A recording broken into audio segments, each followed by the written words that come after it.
And we're back. This is the Colombia Calling podcast, episode 469. My very special guest this week is Federico Pardo. For those of you who've been listening to the podcast since the very beginning, in the first 100, I would say in the first 50 episodes, I had Federico on, and we sort of talked about him being the Colombian Indiana Jones. But this time we got him on for a different reason, but he's still Indiana Jones. But yeah, he's, well, what can I say? He's the director and producer of Tropico Media. He's an explorer and storyteller at National Geographic, and he's got an amazing interactive documentary out at Bogotá's Planetarium, and that's why we're going to talk to him today. It's called Salvando Primates, that's saving primates. And he's on the line to us, not from Bogotá, but from the middle of Wisconsin. So welcome back on the Colombia Calling podcast, Federico. Thank you, Richard. So great to be here. Almost 500 episodes. I'm impressed. Almost 500 episodes. And this is the 10th year. Next month, June is the 10th year. Can you imagine? Well, happy pre-birthday to Colombia podcast. Colombia Calling. It's cool. So okay, so you're married to a lady from Wisconsin, which explains why you're there, and you have two children up there with incredibly Nordic names. But a boy from Bogotá in Wisconsin, how do you keep yourself busy? I mean, I see a lot of photographs of snow and ice on Instagram. Yes, I mean, you caught me. What should I say? It's been an adventure. You know, I travel all over Latin America, and having my partner, or because my partner is from the US and specifically Wisconsin, when we decided to grow our family, being close to her family made sense. Yeah. And honestly, it's cold, it's different, but it's not that bad in a lot of fronts, in the sense, I take a plane in Green Bay, and 12 hours later, I'm in Bogota. Yeah. It's just a straight shot down. Yeah. And honestly, I think today we're almost all world citizens to an extent. And I have to also say that I'm lucky that I get to live in the US and work all over Latin America. So besides the cold, I've managed. Yeah. And also, I mean, like you said, 12 hours, but also, the photos, obviously you are a very, very qualified photographer, but it does show a beautiful, beautiful setting in which you live. For sure. It's the Great Lakes. As a Bogotano, I've never lived, or I have experienced the snow, but this is deep snow. This is deep winter, and it's got its magic. Now I feel that I have to keep or I would say the seasons allow you to pre-plan a little more, because if you don't get your yard work done during the summer, you're done. In Colombia, you can always postpone your yard work. Would anyone have ever thought you'd be talking about yard work? But that's it. We're all a little older, a little more mature, and perhaps a little bit more, I don't know, home-oriented now. You have two children, I have two children. How times change. But listen, it's all for the good. It's all for the better. So tell us a little bit. I mean, it's very exciting. I saw some of the posts you put up on Instagram, and I've checked out the website, Salvando Primates. It's on at the Bogotá Planetarium. What a great location to have your documentary, your interactive documentary showing. So first and foremost, tell us about this project, because I know it's been 4 years of work to put this together. Correct. So I received a National Geographic Society grant to do Salvando Primates, which basically it's bringing the jungle to the city. I have been working for 10, 15 years on documentaries on biodiversity, conservation, a bunch of them on monkeys. And I started realizing a few years back that it was not enough, that I needed to do something that really allowed me to engage with audiences, connect them emotionally through the media experience, but most importantly, funnel tangible conservation actions to help restore the forests where the monkeys live. And the reason is we are running out of shots, if you will. global warming, it's a reality. Deforestation, it's growing more than ever. And, you know, a documentary that seeks to create awareness was not enough. We needed to find a way to support those conservation heroes who are on the ground doing the legwork. And that's where Salvando Primates came to be. It's a multimedia immersive experience that brings Colombians to this entertainment, immersive, interactive exhibit, and funnels money or funds to conservation organizations who are working on primate conservation and forest restoration specifically. And so you've got 4 different critically endangered primates which are featured. So you got the titi cabesi blanco, so it's like a white-faced titi monkey. Cotton top tamarin too. Yeah, that's what it's called, the tamarin. Okay, the mono araña café, so that's a spider monkey. Brown spider monkey. Brown correct. monkey. The titi de caqueta. Caqueta titi monkey. There we go. And the churruco colombiano. Colombian woolly monkey. Okay, so all the pictures are up on the website, so but I'll post them, and they're all over the country. So obviously, the one in Caqueta is in Caqueta, the department of Caqueta. But where Caqueta and Cauca. But yeah, I'll drive you through both. Yes, all of them. All of them. So these 4 species are our protagonists, and the reason is I wanted to tell the story of Colombia's most endangered monkeys, but again, help protect them. So we have the cotton top tamarin from Colombia's Caribbean coast, the tropical dry forests, and the partnering organization, it's called Fundación Proyecto Titi. They're based out of Barranquilla. This is this beautiful cotton-headed tamarin. They look like Einstein, if you will, because of their big white fro. And then if you have been in Colombia, maybe in Montes de Maria, Parque Tayrona, you may have seen this beautiful monkey. And the sad story about them is that only 8% of their original ecosystem remains. The tropical dry forest is one of those ecosystems that's pretty ravaged. So we must do something. Secondly, we have the brown spider monkey from Colombia's Magdalena River Valley, close to Barranca Bermeja, Puerto Berrío. Very hot region, lots of mosquitoes, very gnarly to work on. And it also lives in the border with Venezuela. But this area of the country, the Magdalena River Valley, historically has been the route for development. You know, Bogotá, you go down to Tierra Caliente, to Honda, and if you go north, you cross the Magdalena River Valley, and that's what happened during development. So lots of big cattle ranches, lots of monocrops, and very little remaining forest. And the brown spider monkey is also critically endangered. And the partnering organization is Fundación Proyecto Primates. Great people doing great work. Then we have the Caqueta titi monkey, which is arguably Colombia's or South America's most endangered monkey. Really? They estimate roughly 500 individuals left, which is very little for a species, you know. And this monkey lives in between Caqueta and Putumayo in the foothills between the Andes and the Amazon. So one little corner there. Actually, in La Bota Caucana, a lot of people don't know that Cauca, the department, starts in Pacifico, crosses over the Andes, and touches the Amazon a little bit. It's a mega diverse departamento because of that, from Pacific to the Amazon. What else can you ask for? And the Caqueta titi monkey lives there, highly endangered, discovered officially by science in 2010. So also a recent species. And since then, it's been endangered. So we're trying to help that monkey as well. And the last one, but not least because it's very pretty, is the Colombian woolly monkey, or churuco. And it's a subspecies of the woolly monkey. Maybe some people who have been in the Amazon, Peru, or Ecuador, they have seen woolly monkeys. But from La Macarena north, we have the Colombian woolly monkey, this subspecies that it's also critically endangered.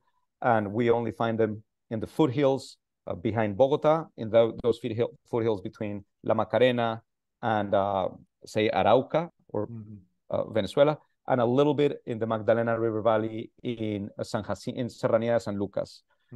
So very endangered subspecies, beautiful monkeys, the biggest of Latin America.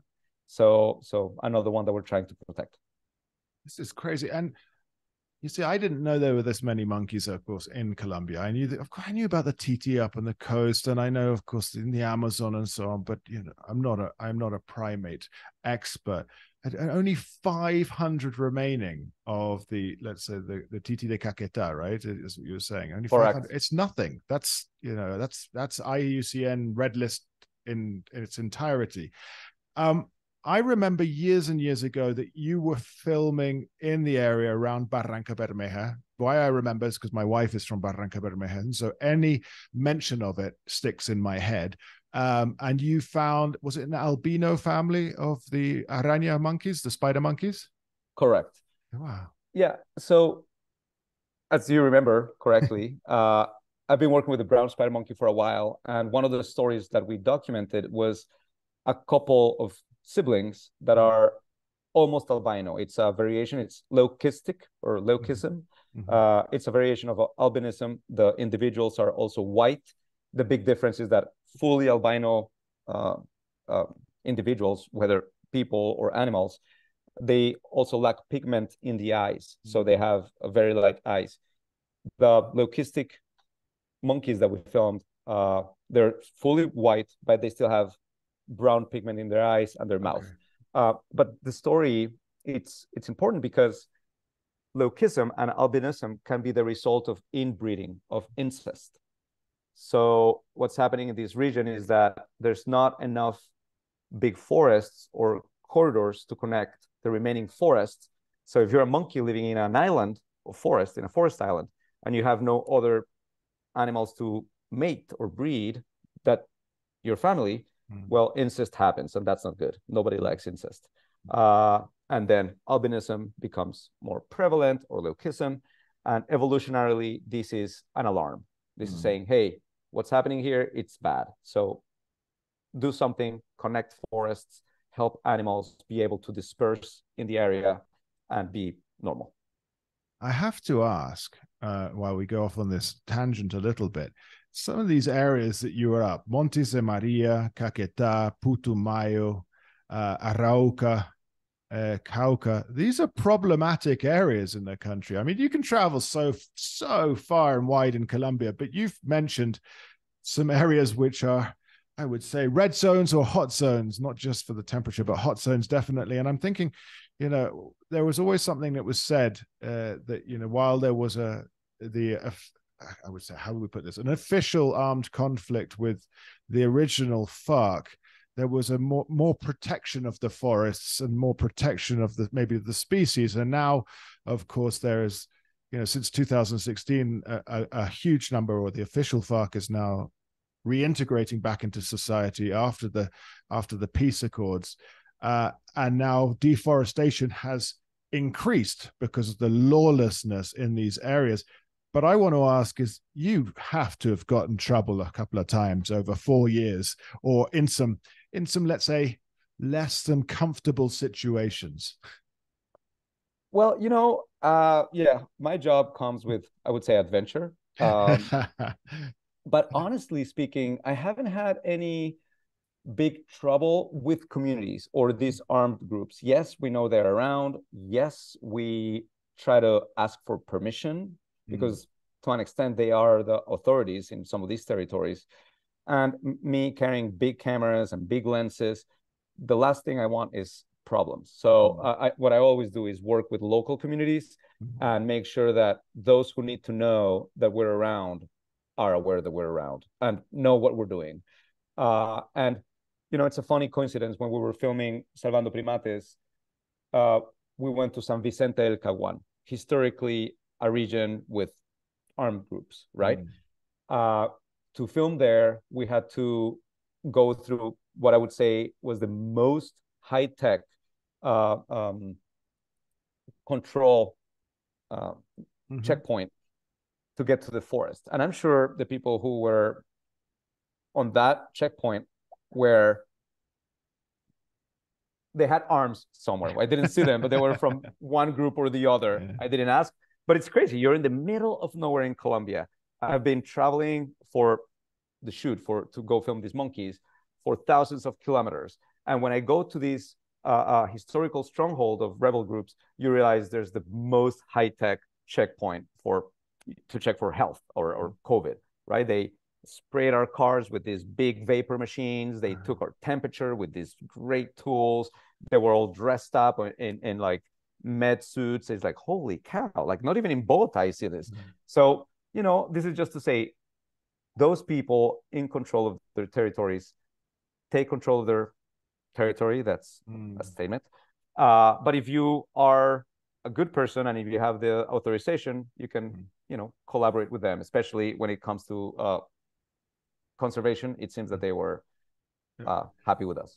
So the de facto state had more efficient healthcare measures for COVID than the state itself in Bogotá. Totally. I'll get in trouble for saying that, but I like the idea of that. In the middle of nowhere, former rebel stronghold. It looks far more like a disaster movie than it is elsewhere. So what I mean, in terms of there he is. We've got a visitor. We've got a visitor in the podcast. This is little 3-month-old Sven who is here. He looks a little bit sad, but he'll be okay. He'll be okay. There's another little primate. My own little primate for sure. That's right. He's 3-month-old, but he's also eager to work now. Okay, that's very good. I'm interested. I mean, because obviously you've been going around all over the place and filming, and you've done stuff for friends of mine, the birders with Where Next. You did is it Salvaje Magia? What was it called? Magia Salvaje, which was on National Geographic. Was an amazing promotion for Colombia. Were you up there in the filming in Chiribiquete as well? I didn't get to go to Chiribiquete when they went. The big limitation about going to Chiribiquete is the weight you can carry in the helicopter. And I think I was one person too many. So I couldn't go, but I've been to Chiribiquete since when they did the expansion of the park during Santos government. I got to go to film a little video to promote or to showcase the expansion. Amazing place. You weren't there with Prince Charles then? Oh, sorry, King Charles. I didn't get to go with him, but short after I did go. But he was very well dressed. I remember when he went. He was. Well, it's like almost like a traveler of old in a 3-piece suit and a pith helmet, probably. But Chiribiquete, I've only been to the lowlands of Chiribiquete, but it was still absolutely, unforgettable. And have you gone and then seen? I have to ask you about this because I know there's a documentary coming out sometime in the future by other friends of mine. But I don't know if you were involved or not. But you've seen the rock paintings there, the ancient rock paintings? Yes, I was recently so I've seen the ones in Chiribiquete when I did the flyover filming, and they're astonishing. But a few months back, maybe October 2022, I got to go to La Lindosa also for a documentary project. We were following the most ancient civilization signs throughout the Amazon. And for that, we went to La Lindosa, where you have these beautiful panels of rock paintings. We went with Gaspar Morcote. He's one of the main researchers from Universidad Nacional, who has been digging the sites around La Lindosa, and I was blown away. And maybe this is something that many people don't know. One of the things that really, really touched me was hearing Gaspar say that they've been able to time or to realize that humans and megafauna like giant sloths probably coincided in this region.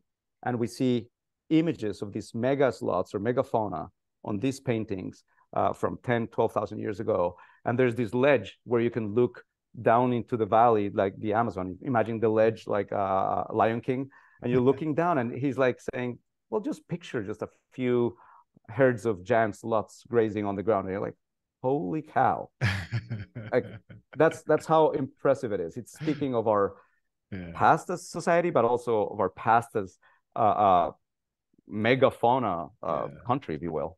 Amazing. I'm trying to picture a giant sloth, and of course, and to think that these sort of prehistoric animals coincided with the sort of first, I'm not going to say humans, the first Neanderthals or the first walkers. I don't even know how to put it. I think it's absolutely phenomenal. And I know that Gaspar is working for the Universidad Nacional, and I know that Exeter University has some influence in that as well, sending over people, because I'm the alumni representative for Exeter, my undergraduate. Oh, amazing. I didn't know. Yes, it's a collaboration between Exeter and Gaspar. So I get all the updates. I'm better informed than most about what's going on, but I do think it's absolutely spectacular, and I'm looking forward to more filming and more information about that. But hopefully, also keeping it out of bounds for most people, because it needs to be researched and protected. And if we go back to Salvando Primates, because of course you're going all around Colombia, and we've talked about the security and so on. These organizations with whom you're working, they are focused entirely in rescuing and protecting these primates. But I mean, how can they combat deforestation, which is so rife at the moment? And I know it's increased massively, and the deforestation then pushes the limits of that forest, and then they become cattle land and everything else, and the cattle what can we see is the cattle groups are very strong. It's just an uphill battle. You're totally right. It's not an easy one, but it's one that we have to fight.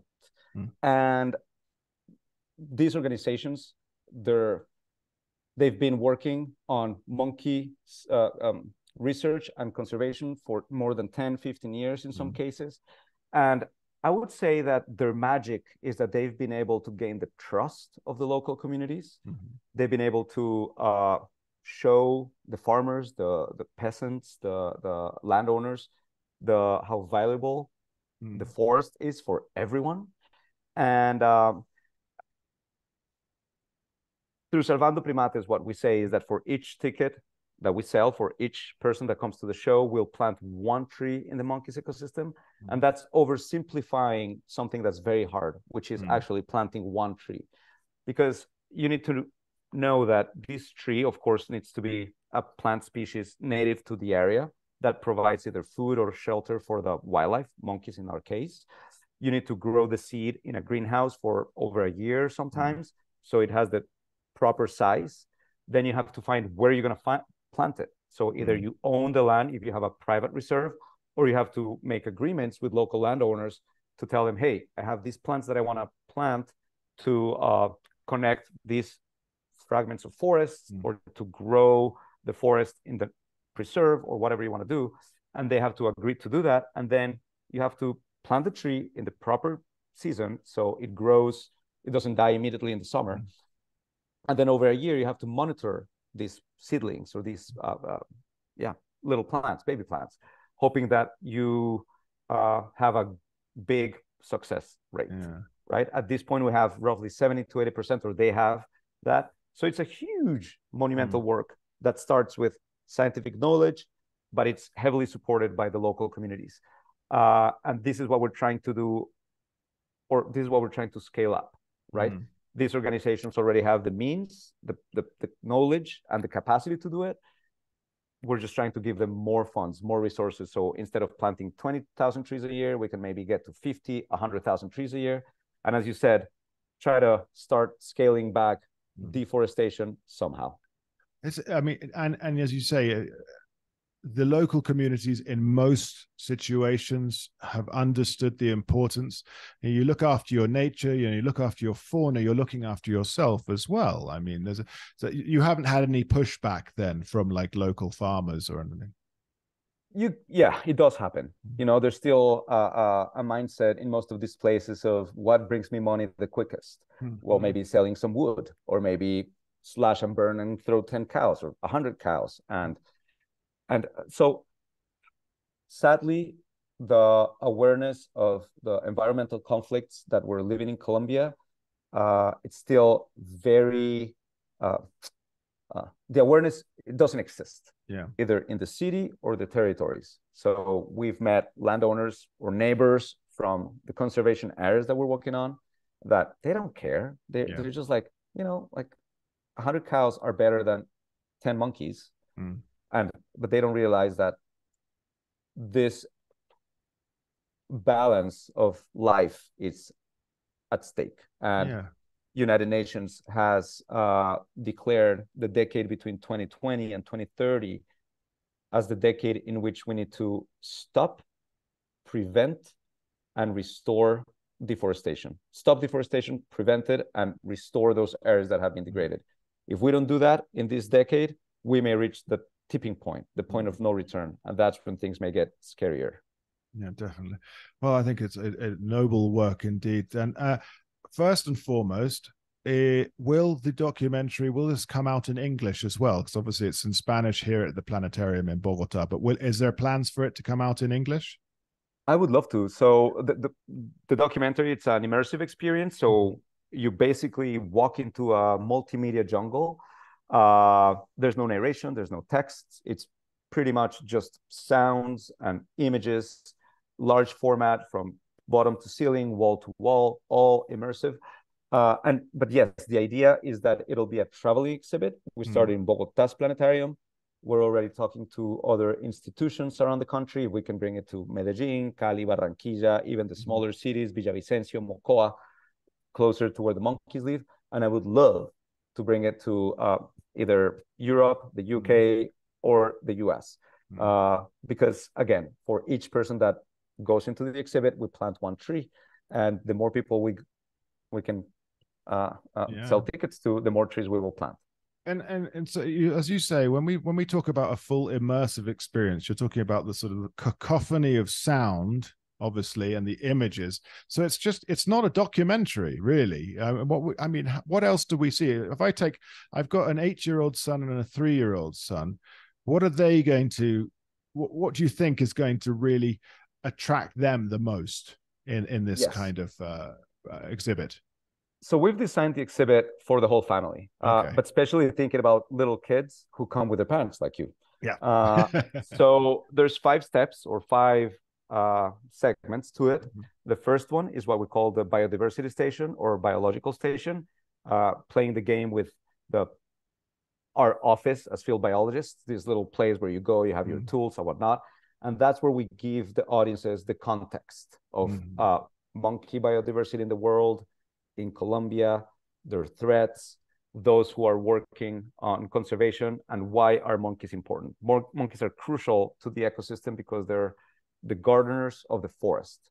While they eat fruit, they also swallow the seeds, then they walk around the forest, they poop these seeds, and they grow new plants. So they are free gardeners, right? So this is what we teach in the biodiversity station. Later down, the second stage, you find what we call the monkey watching wall. And it's literally this big wall with real size pictures, real life size pictures of the monkeys that we're going to show in the immersive experience later down. So we have 11 monkeys in total, 11 species of monkeys, and you can see them. We're trying to prepare audiences to go to the forest and monkey watch. When you are a biologist, you have a field guide, you're looking for this bird or this frog or whatever.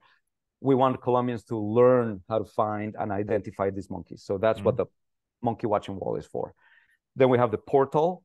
It's a tunnel that brings you from the city to the jungle.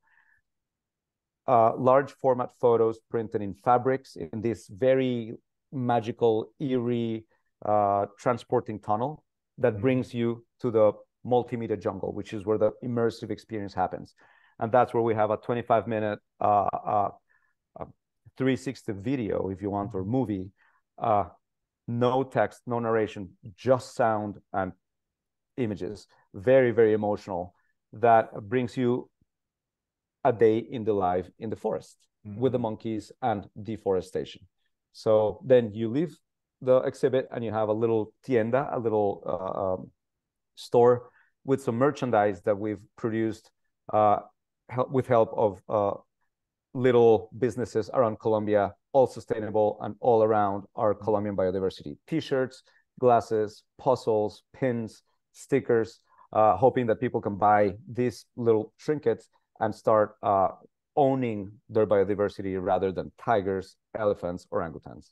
Yeah, as teaching about what is in your own country as opposed to the big five in Africa and so on. I can understand that. Of course, the big five are so very charismatic, as they're so very visual. But it's time to start talking about what you've got at home as well. If it's about and of course, if you balance out the jungle and you protect these forests and protect the monkeys, you're also protecting numerous other species as well. I mean, like you mentioned earlier on that is it the Caquetá, the titi from Caquetá was only discovered by science in 2010. Think of how many other things, if we're looking at insects and amphibians in these areas that we still don't know about. That's the thing about Colombia and countries like Colombia, so that are mega diverse. Several times a year, things are being announced, a new type of frog or a new genus of something else, a new insect. It's massive what this can embrace, just protecting and reforesting areas like this. When you were out there, did you have experts from other fields coming out as well and taking advantage of your access to these areas? Not this time. I mean, yes, I always have experts in the sense that either I work with a local expert, either it's a local bird guide or a local campesino that knows a lot about the forest. But for Salvando Primates production, what happened was that I landed in Bogotá like 2-3 days before the total lockdown of COVID. I had to stay at my parents' apartment for 3 months by myself. They had to go to the little farm while I could get the permits to start filming. Eventually, I got the permits, but it was the middle of COVID. There was so many restrictions. So I did collaborate with a bunch of local experts, but I couldn't bring special people like the expert on birds or frogs. But that's not to say that we're not aware of these other animals that could live there. And as you mentioned, by protecting monkeys, there's a term that we use called umbrella species. Yes. You can protect a bunch of other species thanks to the big range they live at. Monkeys, as I said, they are gardeners of the forest. So they can be these strategic species that allow us to protect not only themselves, the forest, but all the other animals that live there. It's amazing. It's an amazing effort. And don't know if it'll be this weekend, but maybe next weekend, I'll be taking my children down there, definitely to see it. It's always worthwhile going to the planetarium anyway and going downtown. I'm always enjoying myself down there. So what we need to direct those of us who are in Colombia or coming through Colombia or coming through Bogota. Check out the website. It's salvandoprimates.com.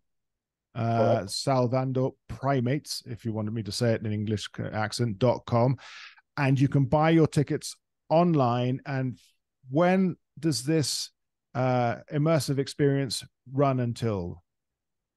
It's open through July 16th. We may extend it a little more depending on how many tickets we sell. So make sure to buy tickets. And then hopefully we'll start our traveling exhibit sometime in August or September. And just make sure to visit in Bogota while it's open. And if you are somewhere else a little later, just keep checking our social media in case we have it near where you are.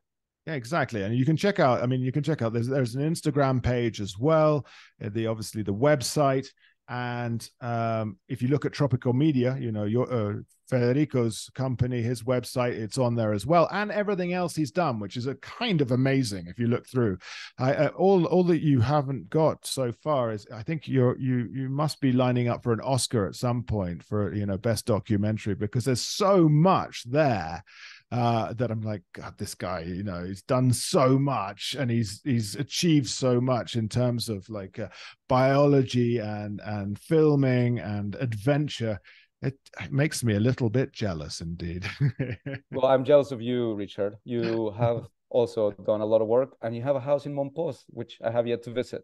Yeah, we're still waiting for you to come. You got close, but on your recommendation, we went up to that reserve not far from San Onofre in the north called Sanguare, and we had the best time as a family. What a wonderful place, you know, this special protected area with wonderful cabañas on the beach in the northern Colombia.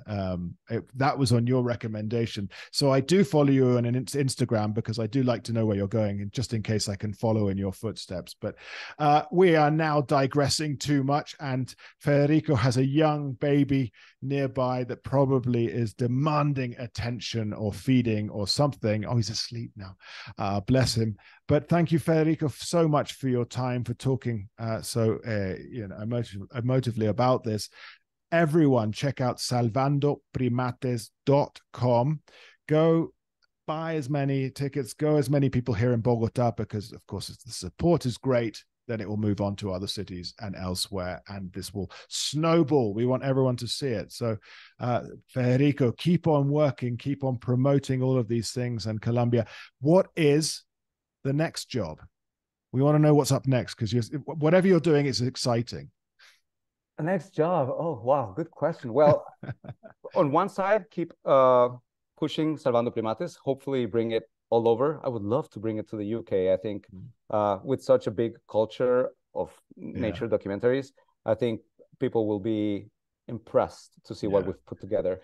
But project-wise, I'm teaching a couple of photo and filmmaking workshops, and hopefully a documentary about Chiribiquete. I'm still waiting to hear back from a director from the UK to see if we can.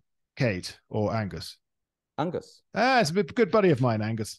There you go. So I met with Angus a couple of weeks ago, and hopefully we can make this happen. And if he decides to bring me as part of the team, I'll be there.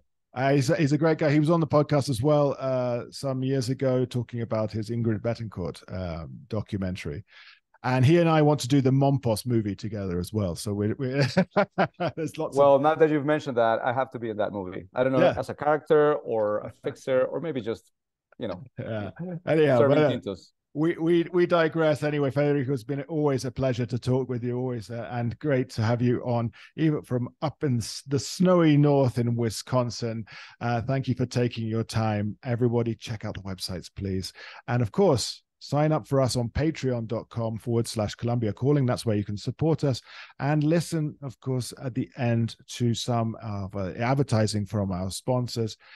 If you haven't already tuned in, I am now the host of a new podcast for a company out of London. It's called the Latin News Podcast, and we cover political events from all over the region. The next episode coming up is about the results of the Paraguayan election, and of course what that means for international relations in the region. So very interesting indeed. So just check out latinnews.com or the Latin News Podcast.com, and you can find links to all the different episodes there. So that's been me for this week, episode 469. My guest has been Federico Pardo. Thank you very much, and we'll be signing off, and we'll be back next week with another episode and another topic Colombia related. Thank you and goodbye.